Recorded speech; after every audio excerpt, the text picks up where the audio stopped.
आज मैंने कुछ नया ट्राई किया है, अगर ये आपको पसंद आए तो बताइएगा जरूर।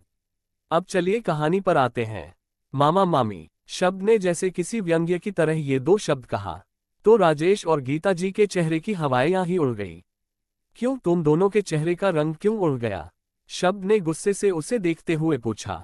अब आगे। दूसरी तरफ रघुवंशी मैसन में अनुश्री इस वक्त अपने रूम में काफी भरी पड़ी थी। उसके रूम में यामिनी जी और यामिनी जी का बेटा आयुष भी था।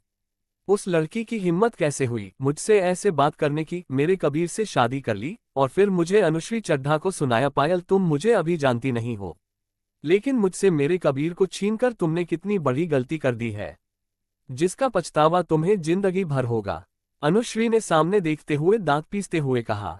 मगर अनुश्री, तुम करोगी क्या? तुमने देखा नहीं उसने हमारे कबीर को किस तरह अपने जाल में फंसा रखा है। उसके लिए वो मुझ पर चढ़ गया, अपनी बुआ पर। यामिनी जी अनुश्री के गुस्से में और घी डालते हुए बोली। मगर आयुष अभी भी खामोश बैठा था। उसकी आंखों के सामने पायल का खूबसूरत चेहरा नाच रहा था। वो उठा और अपने कमरे में चला आया।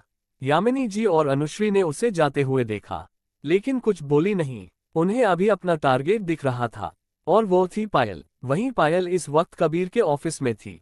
वो सुबह घर से निकल गई थी। इशिका का उसे अब तक कोई फोन नहीं आया था, इसलिए वो काफी परेशान थी, जिस कारण कबीर उसे यहाँ अपने ऑफिस में ले आया था। लेकिन उसे कहाँ पता था कि इस वक्त राठौर पैलेस में क्या रायता फैला हुआ है। तो आप दोनों इस घर से नहीं जाने वाले? शब्द ने एक सोफे पर बैठे हुए ही उन्हें देखा तो वो दोनों मक्कारी से हंसते हुए ना में सिर हिलाया।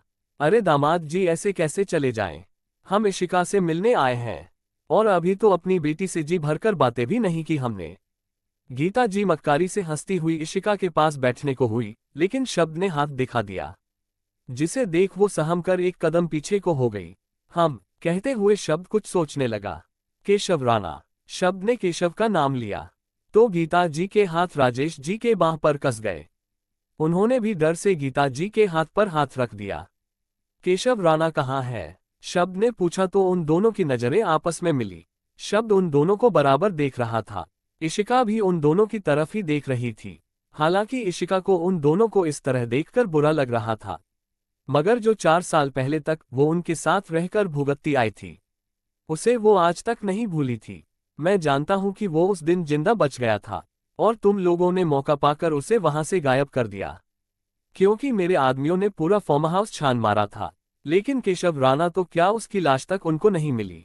तो अब बताओ केशव कहाँ है? शब्द ने दोबारा पूछा तो गीता और राजेश की सिट्टी पिट्टी गुम हो गई। कहाँ वो इस आलीशान पैलेस में, ये सोचकर कि आराम से ठाट बाट से रहने आए थे, रुपए पैसों और गहनों से लदने आए थे, और कहाँ शब्द का केशव के बारे में पूछताछ अब उनकी हालत खराब कर रहा था। फ्लैशबैक। शादी की रात। सच था, उस दिन उन चारों के वहां से निकलने के तुरंत बाद ये दोनों मामा मामी उस फार्म हाउस में आए थे, और अपने भाई केशव की इतनी बुरी हालत देखकर गीता जी का कलेजा मुंह को आ रहा था। वो छाती पीटकर रोने लगी। उनको लगा था कि उसका भाई उसे छोड़कर चला गया, लेकिन जब राजेश जी ने उसे चेक किया तब उन्हें केशव की नब्ज मिल गई, जो काफी धीमी चल रही थी। राजेश जी ने उसके सीने पर सिर रखकर धड़कन सुननी चाहिए तो वो भी उन्हें धीमी धीमी सुनाई दे रही थी। गीता, केशव जिंदा है, राजेश जी बोले तो गीता जी का रोना बंद हो गया। वो भरी आंखों से राजेश जी को देखने लगी। हाँ गीता, तुम्हारा भाई जिंदा है। चलो इसे जल्दी से हॉस्पिटल लेकर जाते हैं, इसे इस समय इलाज की जरूरत है। राजेश जी गीता जी के कंधे पर हाथ रखते हुए बोले। लेकिन कैसे? इस समय तो बाहर उनके आदमियों का सख्त पहरा है। गीता, ये सब सोचने का हमारे पास बिल्कुल भी समय नहीं है। हमें जो भी करना है जल्दी करना होगा, इससे पहले वो लोग वापस आए। हमें केशव को लेकर निकलना होगा, अगर इसकी जान बचानी है तो। और केशव का जिंदा होना हमारे लिए बहुत जरूरी है, क्योंकि इसके दिल में वो राज है जो हमारी तकदीर बदल सकती है। राजेश जी ने जमीन पर पड़े खून से लथपथ केशव को देखा। है क्या? गीता, केशव को लेकर चलो क्योंकि वो लोग वापस आ रहे हैं। Flashback and. हाँ, हमें नहीं पता केशव कहाँ है, वो तो 2 दिन से ही गायब है। राजेश जी हाथ जोड़े हुए कहा। हम ठीक है, मैं तुम्हारी बात मान लेता हूँ, और उस केशव को तो मैं कहीं से भी ढूंढ निकालूंगा, लेकिन पहले तुम दोनों का हिसाब पूरा कर लूं। नंदा। शब्द ने अपने घर में काम करने वाली मेड को बुलाया। नंदा, ये हमारे घर में केवल 2 दिन के लिए मेहमान है, शब्द ने कहा तो उन दोनों की आंखें चमक गई। लेकिन फिर, और हमारे मेहमानों से इस घर के इतने काम कराओ कि इन्हें इस घर की पूरी मेहमाननवाजी मिले। इनके रहने का ठिकाना अपने पास वाले सर्वेंट क्वार्टर में करना। सुबह 4 बजे से लेकर रात के 2 बजे तक इनसे घर के इतने काम करवाओ कि इन्हें सांस लेने की फुर्सत भी ना हो, जिस तरह से ये लोग मेरी इशी से दिन रात काम कराते थे। क्यों मामी करेगी ना घर के सारे काम? शब्द ने कहा तो उन दोनों के साथ साथ पूरे घर वालों का चेहरा देखने लायक था। और फिर 2 दिन बाद इन दोनों को इनके बोरिया बिस्तर के साथ उठाकर घर से बाहर फेंक देना। समझ गई नंदा? शब्द ने उन दोनों को देखते हुए कहा। फिर ऋषि का हाथ पकड़कर उसे अपने साथ बाहर ले गया। उन दोनों के जाते ही घर के बाकी लोग जो अब तक उनकी बातें सुन रहे थे और मजे ले रहे थे, वो लोग भी एक एक करके वहां से चले गए। अंत में वहां राजेश जी, गीता जी और नंदा बचे। चलो अब तुम दोनों भी, नंदा उन दोनों को आंखें दिखाते हुए बोली, और उन दोनों को सर्वेंट क्वार्टर की तरफ लेकर चली गई। रघुवंशी इंडस्ट्रीज। कबीर और पायल इस वक्त शिवाजी एयरपोर्ट पर थे। कबीर को आज बिजनेस मीटिंग के लिए यूएस जाना था, जिसके कारण कबीर बहुत उदास था, क्योंकि वो अभी पायल को छोड़कर जाना नहीं चाहता था। लेकिन पायल के कहने पर वो जाने को तैयार हो गया था। वहीं पायल उसके कंधे पर सिर टिकाकर सीट पर बैठी हुई थी।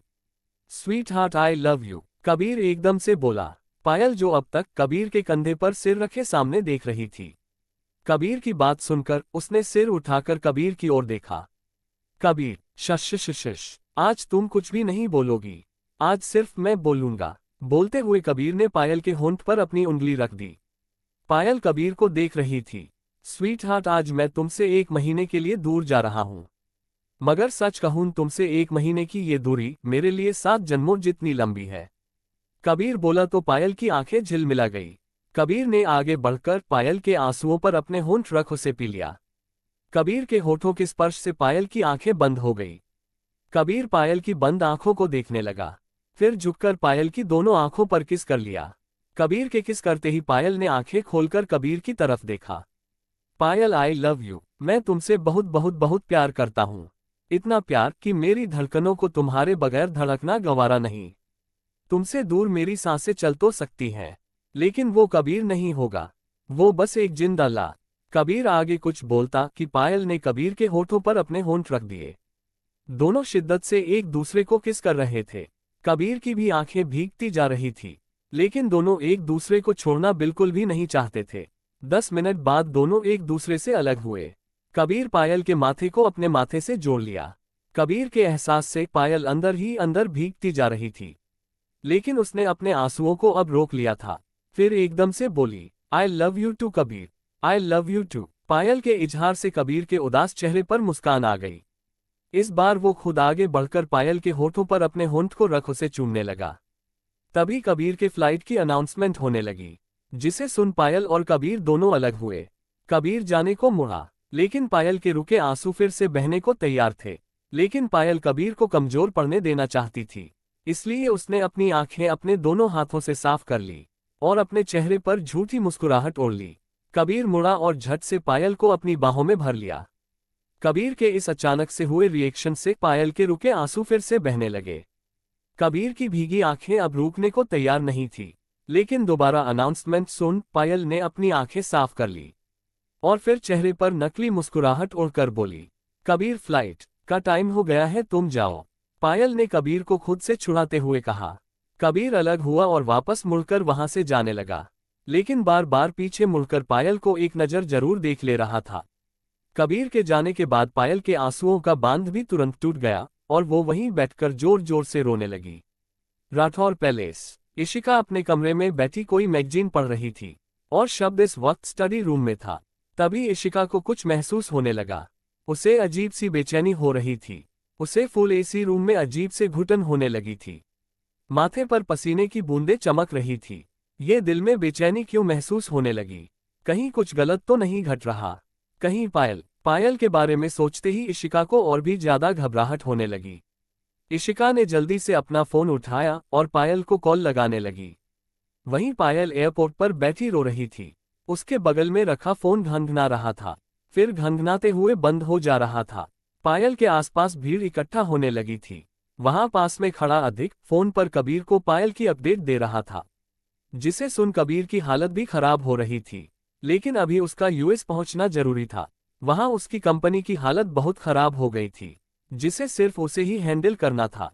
उधर किसी ने पायल का फोन उठाया और इशिका के फोन आंसर करते हुए कहा, देखिए मैं शिप्रा बोल रही हूँ। जिनका ये फोन है वो एयरपोर्ट पर बैठी बहुत रो रही है। आप प्लीज जल्दी से यहाँ आ जाए। कहकर वो औरत फोन काटकर पायल के बगल में बैठ जाती है। उधर इशिका पायल के बारे में सुन शॉक्ड हो गई थी। उसके हाथ से उसका फोन नीचे गिर गया। फिर बिना पल गवाए इशिका भागती हुई कमरे से बाहर निकल गई।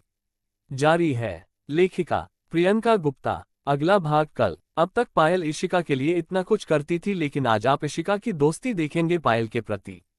चलिए मिलते हैं कल। शुभ लाभ। आज का भाग आपको कैसा लगा कमेंट करके जरूर बताइएगा। तो मिलते हैं अगले भाग में। और जिन लोगों ने मुझे सब्सक्राइब नहीं किया है अभी कर लीजिए, ताकि आपको मेरी कहानियों के नोटिफिकेशन सबसे पहले मिल सके। Thanks for watching.